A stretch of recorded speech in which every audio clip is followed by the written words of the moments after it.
المؤتمر التأهيلي الرابع لإعداد القيادات الاجتماعية.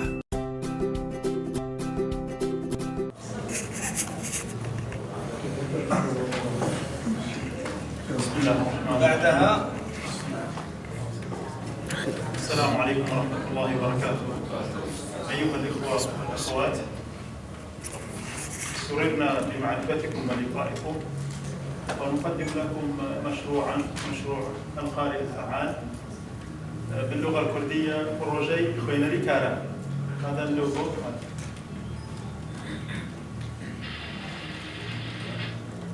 اسم المشروع القارئ الفعال.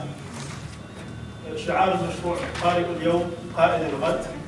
التعريف بالمشروع عبارة عن 40 كتاب باللغة الكردية خاطب الفئة العمرية المستهدفة بشكل مشوق وجذاب، وسيتم إعطاء الكتب كهدية للمشاركين والمشاركات تباعا بشرط قراءتها والتحدث عنها بشكل مختصر بعد الانتهاء من قراءتها. من يستفيد من المشروع أو الفئة المستهدفة يستفيد من هذا المشروع الفئة العمرية من 16 سنة إلى 22 سنة، أي طلاب الإعداديات والجامعات والمعاهد. لماذا هذا المشروع؟ ما المشكلة في المجتمع لكي نقوم بهذا المشروع؟ إن الانفجار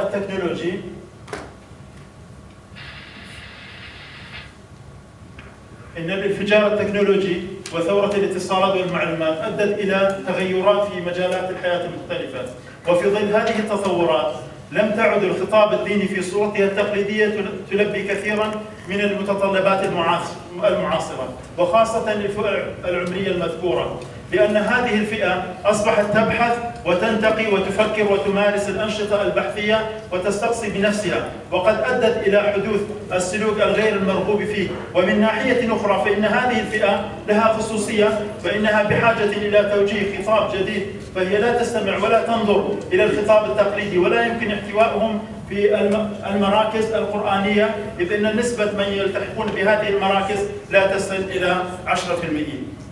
وبالنسبة لتجديد الخطاب فهو أمر مطلوب منا، فإن الرسول صلى الله عليه وسلم يقول إن الله يبعث في هذه الأمة أو لهذه الأمة على رأس كل 100 سنة من يجدد لها أمر دينها، فدين الله لا يحتاج إلى تجديد، ولكن دين الناس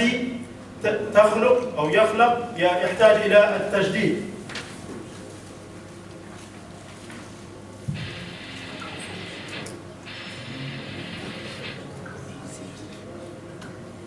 والهدف من هذا المشروع إنماء روح الشعور بالمسؤولية، زيادة مؤشر التخلق والتحلي بالأخلاق الحميدة والصفات الجميلة والقيم العالية، تعميق روح الانتماء للوطن والمجتمع والدين، رفع مستوى الطلاب والطالبات في مجال التحصيل الدراسي والاتجاه الإيجابي نحو المواد الدراسية، تحسين مستوى الالتزام بالعبادات والشعائر الدينية، والهدف الكبير الحفاظ على الهوية الإسلامية في كردستان العرب. أنا أبو بكر قادر مصطفى، رئيس مؤسسة نور الحكمة الثقافية، والمؤسسة أسست منذ 7 سنوات ولا زالت في الصدارة في العراق، ولكن لما فكرت أنه يجب العمل على فئة أكبر من الناس، ولذلك جعلت هذا المشروع مشروع عمري، وسأعمل لكي يكون هذا المشروع يصبح مؤسسة أو يصبح مركزا يعطى له الترخيص من الحكومة.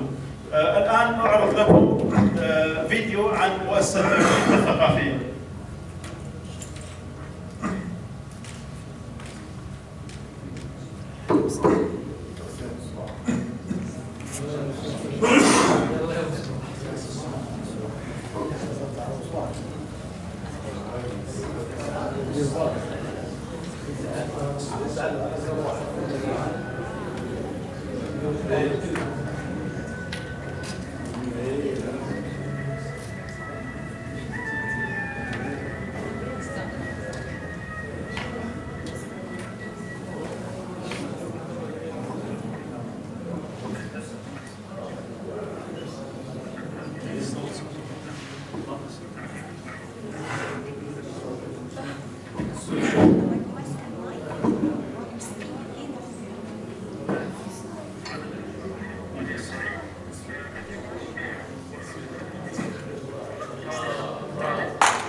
انتهى.